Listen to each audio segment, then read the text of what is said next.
Lots of slow steps that will not be preserved because there is no intention to. That's the clincher of my argument. Ill-Logicked knows that this makes an unintentional sandcastle impossible, so he does the following trick. He pretends that DNA was unintended, yet he can't prove it ultimately was, since he can't even prove any sandcastle could be unintended. He can't jump a centimeter, yet claims to jump over the moon, figuratively speaking. By analogy, he's all talk, no walk. He does not prove that DNA did not ultimately originate by a god because he can't. He just does circular reasoning, accomplishing nothing. I already proved DNA came from a mind by the fact even sandcastles require intention. If such a low level of order requires intention, higher order necessarily does as well. Logic. Notice atheists never prove the first DNA or life was an intended circular reasoning. How convenient for the atheist cheater to begin with DNA already in existence. Not be preserved. Because there's no intention to. You missed that fact. There's no intention to, but they're still going to be preserved by survival and reproduction. You're changing the subject from sand to survival and reproduction. You can't explain the ultimate origin of DNA by evolution, since DNA evolution depends on DNA or proto-DNA to exist. It'd be like trying to account for a woman's existence by her own womb.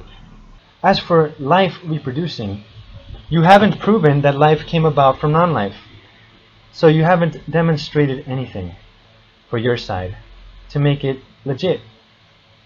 He just expects you to have insane, blind, atheist faith in regression as progress. Reproduction is regression.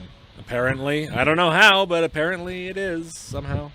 He's like someone saying, "This flag works just by the wind, so no one designed the flag. No need for a mind for the waving of the flag to be reproduced." Atheists and logic never get along. An atheist condescending because they always act like they're superior when they're not, because they believe the equivalent of sandcastles can erode into existence, even though they can't provide a shred of evidence for this. And they reject endless evidence because erosion is endless. Anyway, these evidence deniers, one of them said, "How do you explain a snowflake?" You can't explain one because to do so requires accounting for the laws of physics making those things possible, which though more orderly than most sandcastles are never preserved but destroyed. So they're actually an example backfiring on you, since they prove that order won't be preserved to a higher level without a mind. There is, without a mind, no reason for laws of physics to be consistent and universal. Snowflakes are akin to seeing a cat walk on a keyboard, and then you'd say, "Look, the mindless action of the cat, unintentionally typing, has resulted in letters, which are orderly things, although arranged in meaningless sequences." Does that then prove that the computer was not intelligently designed, and that there was no intention involved in the setup for the cat to do typing? Of course not, so your example fails likewise. When atheists say snowflakes require no intention, they are cheating and being nearsighted, since they never prove that the origin of the laws that make snowflakes possible was a mindless one. They never prove that. So they see only this: a snowflake arises without a creator in sight. Therefore, there must be no creator, right? Well, look at the big picture, you blind atheist. They turn a blind eye to the origin of the laws of physics making snowflakes possible. And snowflakes are always destroyed mindlessly. Snowflakes corroborate with my argument because they are never preserved without a mind. Laws of physics are universal and consistent, but would be neither without a reason for them to be so. If fluctuating natural force has led to their existence, they would not just magically stop fluctuating everywhere. Expects you to have insane, blind, atheist faith in regression as progress. Reproduction is regression. Reproduction regression is a strawman fallacy. He has not proven that DNA was ultimately unintended. So he shits out a circular reasoning fallacy plus a false equivalency between erosion unintended today with DNA. Always, when we observe the beginning of a sandcastle, we see intelligent design. But no one has observed the beginning of the first DNA, or proto-DNA, if you want to imagine that. So this atheist just pretends his conclusion is already proven. He's deluded. Look, Mommy. The streetlight changes without a creator to do it. Oh, son. One day, you'll grow up and stop saying stupid shit. Atheists cling to a contradiction. All right, little buddy, you do your thing. A nobody. I'm a hero. I saved women from robbers before, because I knew God would resurrect me.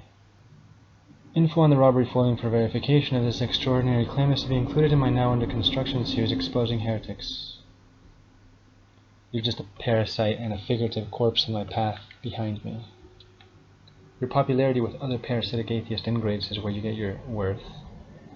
So you'll be happy to know that you will see your underlings in hell. You're in the club. You're somebody. You're just a maggot atheist. One of the reasons I love God is that He will totally crush and burn the pride of self-righteous monsters like you. I will see you on Judgment Day totally humiliated. I will get the last laugh. Unless you miraculously repent, of course, then you'll be laughing with me. But you're too full of yourself right now to even consider coming to your senses. Your fame is inferior to that of many people, so your sword cuts both ways, loser. Is Justin Bieber a better singer than all singers, less popular than him? In all countries and time periods of the world just because he is more famous? Logic isn't your thing, somebody. To say I'm a nobody because I'm unpopular is a bandwagon fallacy. Again, you show you're a nobody to logical people, which none of your subscribers are. I never ask for subscribers. I have over 100. And you're not as famous as you wish, since I didn't know you existed until I searched for new atheist shit to do a video on it, and I saw you, Sockman. Easy to remember your stupid image. But at the time I thought, this guy is like another unamazing atheist, except even more unamazing, not worth my time. But then you had to attack one of my videos, which changed everything. And a fan of yours let me know that.